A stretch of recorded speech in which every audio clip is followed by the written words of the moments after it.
days now in the wilderness without a car. But I guess you could say I'm homeless. I'm homeless now, but things are happening.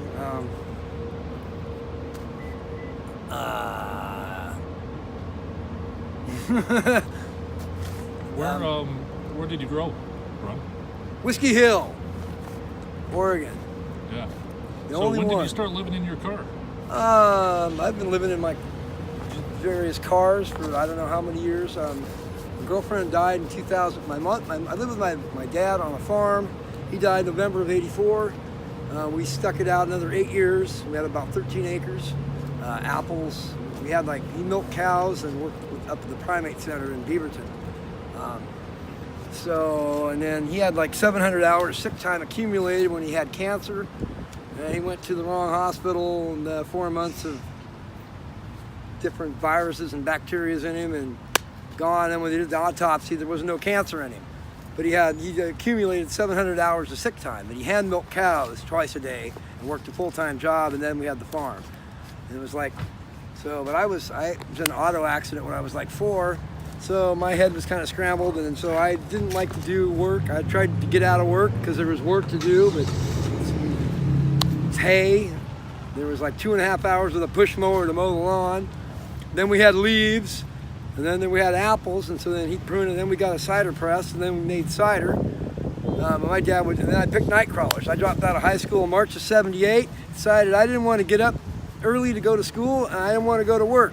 And I'd stay out. I picked night crawlers 12 years off and on, made $12.50 an hour picking worms, and wanted to play video games, shoot baskets, drink beer with my friends, experimented with other things, but that was fine. But went to church till I was 16 too, the Mennonite church. Quit going. The parents, then I was throwing cigarette butts on the yard, so the parents got tired of picking those up, so they gave me an ashtray. Friends would come over, we'd play chess. I had a bong, smoked. So then I was free to move about. It's I had a '71 Corolla wagon. When I worked odd jobs. I worked at built ladders. I worked in nurseries. Worked at a paint shop. Were you living out of your car at this time? No, I lived with my mom until 2002. Then I moved to Florence, Oregon. Lived with my girlfriend in Old Town Florence, where I'm going to be heading to once all this comes. But I got to get a procedure done. Hopefully not the arterial sclerosis, whatever kind, but maybe the phosphorus, where they've got to shoot up my hand to see all the damage that was done from this auto accident. So, and I plan on doing a lot of traveling. It's never had a DUI. I've had 2 stints in rehab. Got busted with LSD when I was a juvenile. The judge said, if you come back, bring your toothbrush. Never happened, it was expunged.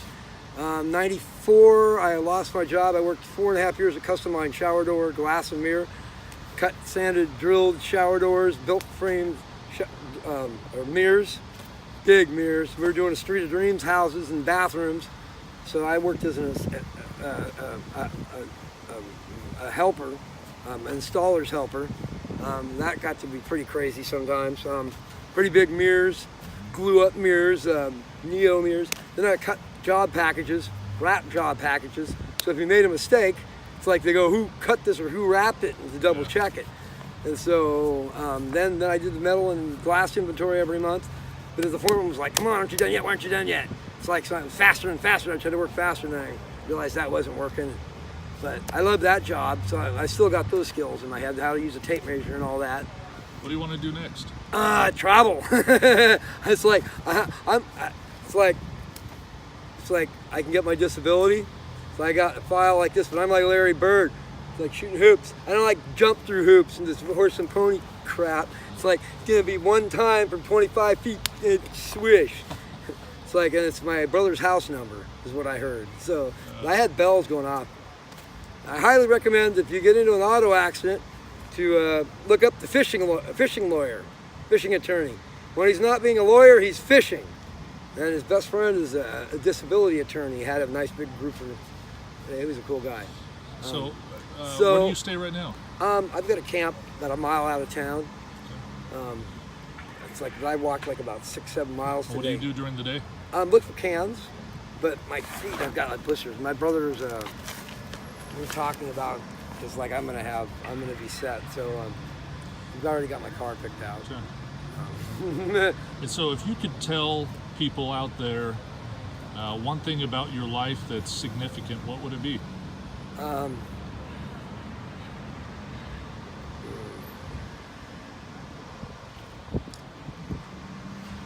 There is a God. It's like whether you know it or not, it's like so there's heaven or there's hell. It's like you get one chance in this life, and it's like you better not take it for granted. It's like stuff's being revealed to me, and I always was Charlie Brown. I straddled that line, but it's like, no, sir. I've had too much stuff happen. I've had signs. I've seen stuff, and then I was going to church at the library there, and like 4 or 5 years ago, it was a sunny day. Took a couple pictures. On top of a cloud was a little cross, and it's like. But then I got mad. I'm like Herman Munster. They had grit inside there, wouldn't charge right, and next time I hand it off to my friend. I could have made money off that just as well, and I'm being rewarded now. I'm blessed. Thank you. Thank you.